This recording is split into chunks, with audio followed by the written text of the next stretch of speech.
I needed your forgiveness to serve my sentence. I will not be able to follow my destiny if I do not obtain your forgiveness.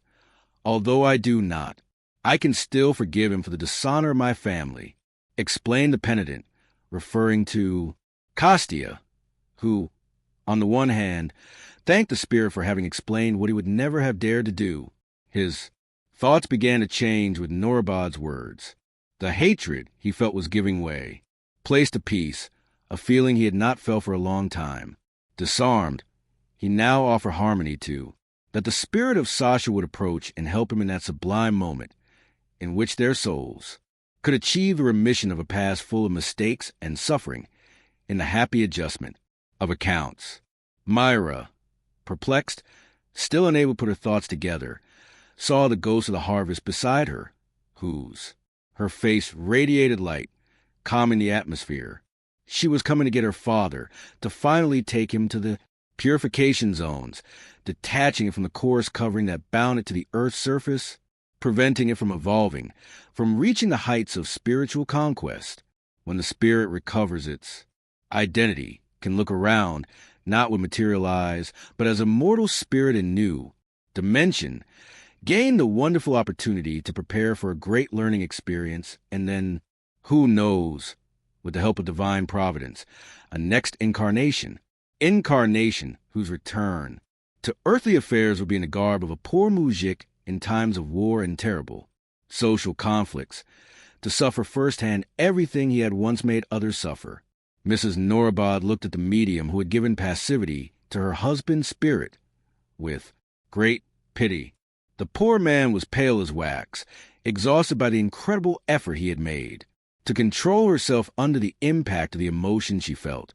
The old lady had her face bathed in sincere tears and, with tenderness, looked at her granddaughter, confirming her old suspicions that she, lovely creature, could be the daughter of his dear Sasha.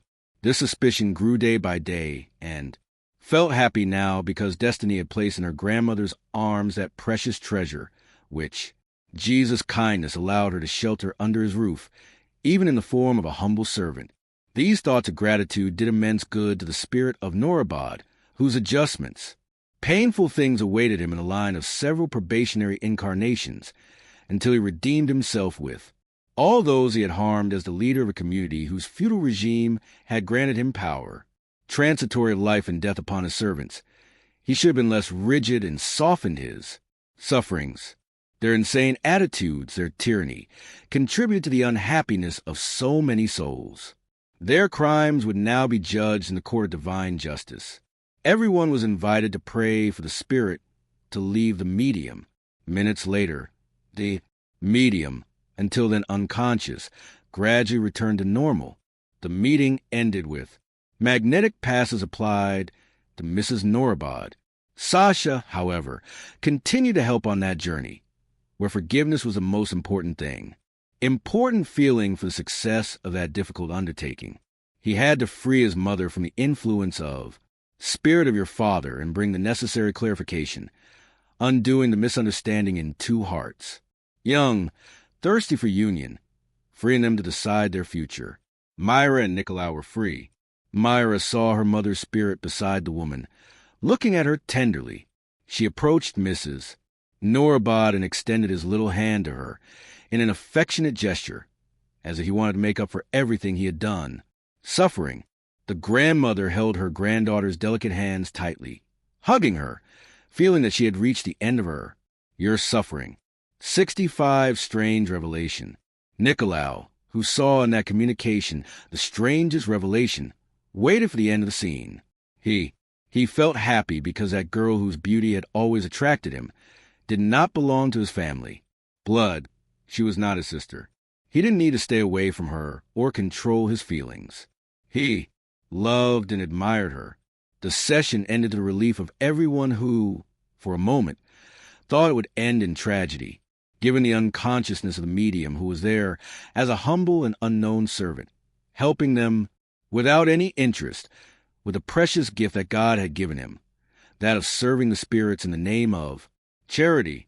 Mayra and Nicolau, observing him in the clear light, recognized in that friendly medium the former indoctrinator of the Majika session who, at neighbor's invitation, was part of his study group, experimental.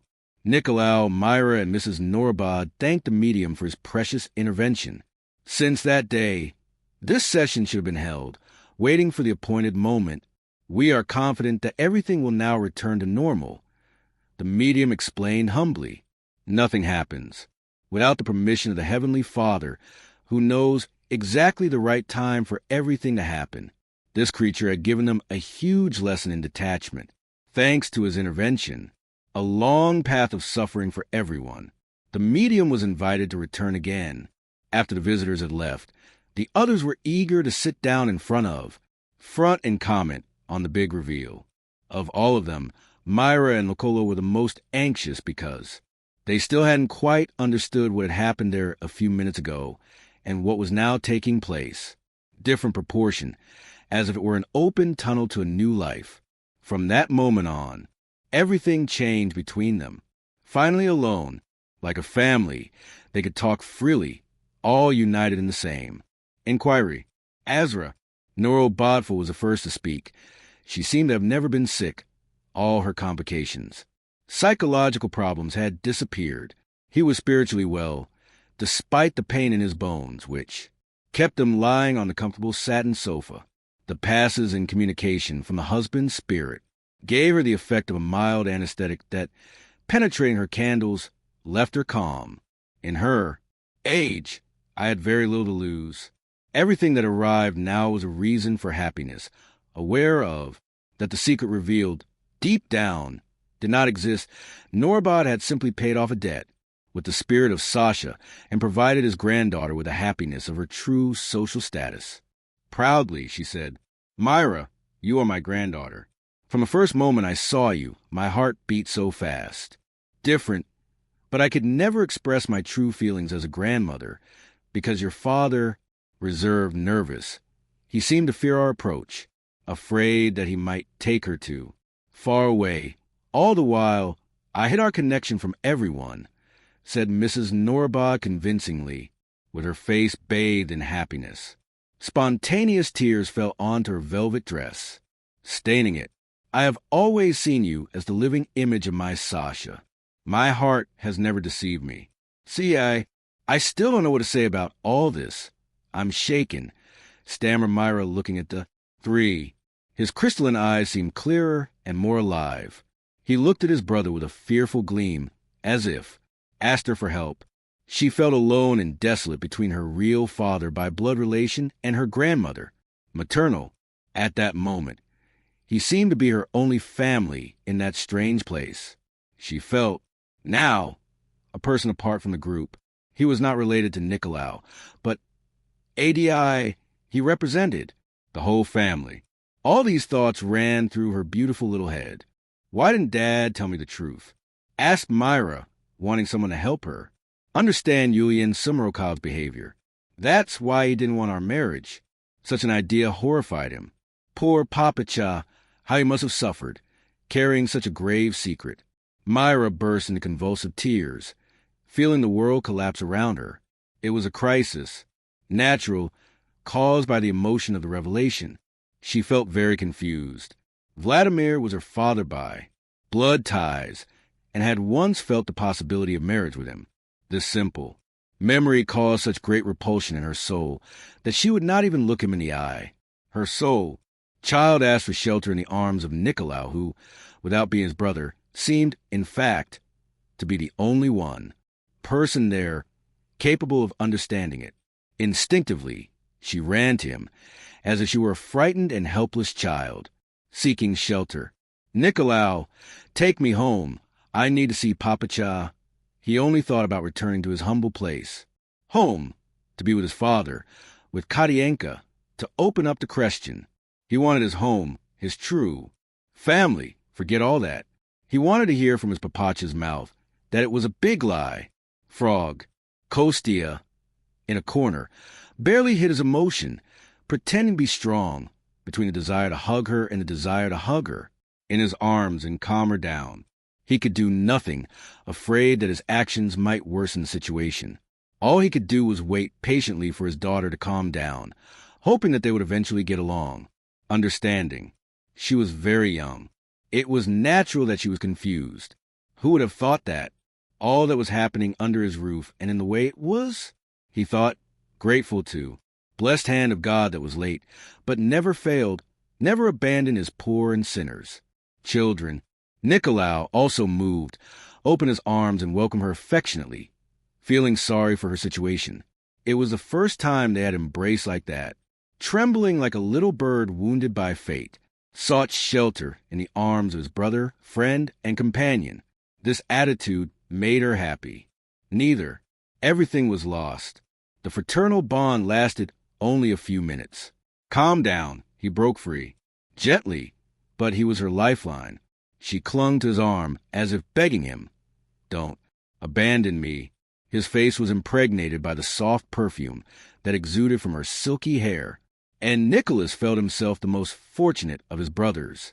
Kostia intervened, counselor. Let's rest. We're tense, and tomorrow we'll have to think better about the events of this evening. Then helped Mrs. Norobod to her feet. Mayra led her to the room, and the two retired, leaving them in the living room. Poor child.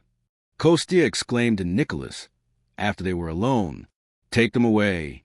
Nicolau, your father needs to know what happened. Talk to your sister, and clear up the misunderstanding that your lie provoked." 66 End of the long martyrdom. Nicolo was as surprised as Mayra, and at that moment, he was thinking about his friend's attitude. Only he could explain everything, since his mother was dead, since the communication at Majika's house. The spirits wanted to explain the misunderstanding, but they are not always heard and accepted. We do not understand the spirit of Mayra's mother when she communicated, stating that she was his mother, and we did not know her. Nicolo went on to explain. Confusion caused by the communication, and many began to doubt the widow Majika's sessions. Afterwards, Casa began to narrate his despair, even though he was risking his life, when he returned to abandoned cabin and did not find his daughter, leaving only the note there, which, through carelessness, the person had not taken it, and he, in turn, had abandoned it, as it was no longer of any use. Kosla told when and how he found him. Nicolau, who was unaware of the note's existence, asked to see it. The paper, yellowed with age, was delivered to him, to his surprise. Only now did he understand his friend's escape, his fear and jealousy. Crazy as he felt, fearing their marriage, assessing his responsibility and the gravity of your lie. The great lesson remains, Mr. Lattimore. One should never lie, under any circumstances. As the saying goes, old saying, lies bring confusion and always have short legs, or when the truth comes, lie goes away. Mrs. Norobod also went through bad times, living with such a man who caused so much misfortune. I don't know how she managed to stay alive. I admire her temper, typical of Russian women. Fortunately, everything is past, and let's leave this depressing conversation behind, said Refren, looking at Norobod, for whom he felt real pity. He decided to forget him. The two men, happy, understood each other and continued to talk into the night and agreed that Nicolo would take them back to the farm. Mrs. Norobod was cured and no longer had need to remain there. Someone would have to face Sumarokov.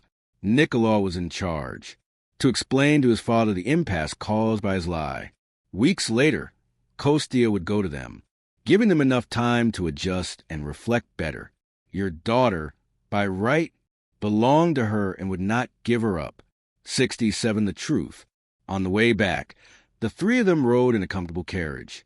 Mrs. Norobod was in the back, lying, and in front, the two young men admired the details of the landscape, the flat, faded horizon of.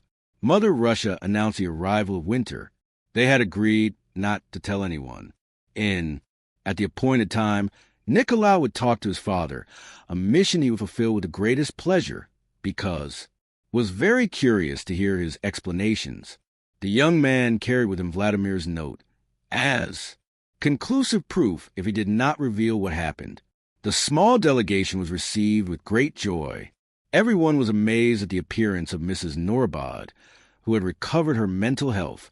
Nicholas, He seemed very excited, and Mayra, thoughtful, looked at her family, although nothing had changed. Sumarokov was the father he had known, just as Katienka was his second mother. Nothing changed. Among them, the Norobod, for her, continued to be the rich lords to whom she owed obedience and respect. Mrs. Norobod had tearfully told her son about the happy discovery. Mayra was her granddaughter and his niece, with all the rights of her noble position. Sonia and Sasha suffered a tremor, with anger, but they contained themselves. Nicolau, however, had already surrounded his father several times, without having enough courage to face him in the difficult mission with which he had been entrusted. Only the joy of knowing that Mayra was not his legitimate sister encouraged him and gave him courage. One afternoon, when the father was sitting outside the izba, smoking a cigar, felt that the climate was right to tell him what everyone already knew. "Papacha, I have something very important to return to you," I said to him, intending to deliver the ticket. Sumarokov turned to his son in surprise, looking at the familiar yellowed paper. He felt a pinprick in the heart. He turned his face away, turning pale. "What paper is this?" he asked, hiding his curiosity and surprise. "Comrade Kostia gave it to me. He said it belongs to you." "I've never seen such a roll," he grumbled, annoyed. "Papacha, we all already know that Mayra is his daughter." Nikolau's voice was a whisper, but very clear to Sumarokov's ears, who stood up and looked at the horizon. No one could predict his reaction. Iulián Sumarokov had unpredictable behavior when cornered. Katienka watched them from afar. Distressed, the strong mujik began to walk in one direction past a fence and another, and walked in a straight line until he disappeared. He wanted to think, to be alone. He didn't want to be sad with nobody. Nikolai ran after him. Katenka called out to him, "Leave him alone, Nicolau, he wants to think. He'll come back." "I'm going after him," said Mayra, determined. "If you go, I will go too." It was Katienka, eager to help him at that moment. She knew. "Be the most painful for your Iulián. Your father is ashamed," he said to Mayra. "It's better that I speak to him alone. Right now, Mayra, it's me he needs. Let her go after him, Mayra." "Stay," Nicolau begged. The good woman disappeared into the woods, chasing her man. They only returned an hour later. Afterwards, he returned with his head down, seeming to carry the world on his shoulders. He didn't have the courage to face his only daughter, who he now thought he had lost. Mayra, however, came to meet him as if it didn't matter. "Papacha, my Papacha, nothing will change between us two. You will always be my Papacha," he said, hugging him affectionately and covering his face with kisses. "You will never have a substitute in my heart." Sumarokov seemed to have lost his voice. No one could hear him. Thus the afternoon and evening passed. The children respected her silence, knowing that her suffering was a passenger, and then he would explain everything to them. Sumarokov had a big heart and needed a long time to rebuild. At Mrs. Norobod's house the joy was great. Only Sonia and Sasha did not share it. Of this happiness, the last, always overlooked, filled his ignorant soul with jealousy. His green eyes shone with envy and anger at their beautiful cousin who, even though she didn't belong to the family, had already conquered graces she did not know, and now, belonging to her by right, as a Norobod, everyone would fall at his feet. 68, deciding the future. At the Sumarokov's house, nothing had changed. Only Nicholas, somewhat happier, was preparing to return to St. Petersburg with his new boss. He was eagerly awaiting his arrival as they had agreed, hopeful that Mayra would return with them. Sumarokov, sulking in a corner, still couldn't muster the strength to talk about the matter.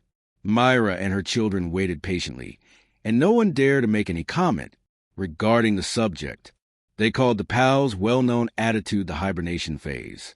Iulián Sumarokov seemed to have holed up in a glacial mountain, awaiting the arrival of spring. Weeks later, Kostia arrived in a rich carriage full of gifts for his daughter and the others, causing great joy to everyone. Alex Norobod had not yet given up on his intention to unite his friend with his daughter, who, at the age of, if she got married, she didn't have much inclination to study, but she could have become a good wife. But Latimer, in short, he made it clear that he was not willing to have any woman in his company, discarding the possibility of marriage. All he wanted was to have his daughter with him and live, only for her. On the other hand, the peasant Sumarokov had to accept her decision. It was the father, legitimate, and was willing to hand over a large sum of land to him, a plot of land to plant and provide him in old age, the long for independence. He had arrived with a firm intention of taking his beloved daughter with him. For, on the other hand, I needed to know if the girl really wanted to change her life. Sumarokov, Kostia called after him, we have to decide who Mayra will stay with. To this end, I left my business, and I am willing to take you with me, giving you the opportunity to grow in a society in which you will have the best I can offer you. Good schools, excellent teachers, walks, theaters, trips, everything that wealthy girls enjoy in St. Petersburg. The poor man suffered with every word Kostia said, observing the poverty in which they lived and the little improvement achieved, thanks to the kindness of Mrs. Norobod. Would he have the right to prevent the happiness of Mayra? The beautiful daughter barely had time to read a book, working in the housework, when I didn't work hard cleaning Mrs. Norobod's room, washing sheets and white clothes daily. However, the girl lived happily like that, never showing that her life was difficult, because she had her affection of Katienka and her brothers, the humiliations that Sasha had inflicted on her, forcing her, hidden from Mrs. Norobod, cleaning the floor of her room, washing her dirty clothes, did not manage to take away her joy. Why take her to a rich place? Would her daughter be happy, away from them, living like the carefree city girls, always on happy walks, but looking so empty? I don't know what to think of all this. Comrade Kostia, he finally said humbly. Mayra always had the essentials to live. I think the most important thing is love, and this has never been lacking. Tears fell down his yellowed cheeks, dripping onto his mustache, which already had a few strands of hair. White hair. Kostia, too, was emotional and did not want to pressure the kind father who had taken in his daughter at the moment of greatest need and had given him the comfort of a humble but honorable home. It was so grateful that his heart also ached to separate them. The pathetic scene made him make a bold invitation. Sumarokov, trying to sort out our life and Mayra's fate, I invite you to come to Sal, Petersburg, with the whole family. Sumarokov opened his eyes wide in astonishment. He, a poor man, faced life in the city, was completely out of his depth. He was born muzhik, and a muzhik intended to die. So were their parents and grandparents. He wished his children a better life. If his children wanted to go, were free, but he would stay. The difficult conversation was attended by Iulián Sumarokov's children, who were waiting for the decision of the father. He needed to talk to the woman separately, and with this intention. He got up and went over to her. Katienka was thoughtful, intelligent, and kind, and would certainly help with a difficult decision. Her. The annoyance gradually disappeared with Kostia's arguments, who was in a hurry to plan your own life. To his questions, Katienka replied, Comrade Kostia is offering us a great opportunity, which requires the consent of the Mr. Alex Norobod. But if you don't want to go, my dear, don't go. Let your children decide. They are mature and responsible. My dear, don't stop them from improving their lives. See, Nicolau is in. Few days has transformed. Even Mayra looks like a rich bourgeois. Christian and Pavel are marking time in this small school. In the capital, they will be able to develop their knowledge, not to prevent them from growing. Katienka spoke as if inspired. Her words gently convinced him, and the husband's stubbornness was gradually softened until his wife's common sense and arguments won. Okay, Katienka, call our boys. Let's have a meeting and listen to each one. Then we will speak with Comrade Kostia, whose intentions are serious, and with Mr. Alex I will decide later. It is I need to change something. They say the golden carriage only passes our door once. Who knows? Maybe she's passing by, happy with what she had achieved. Katienka called the young people together and addressed the visitor.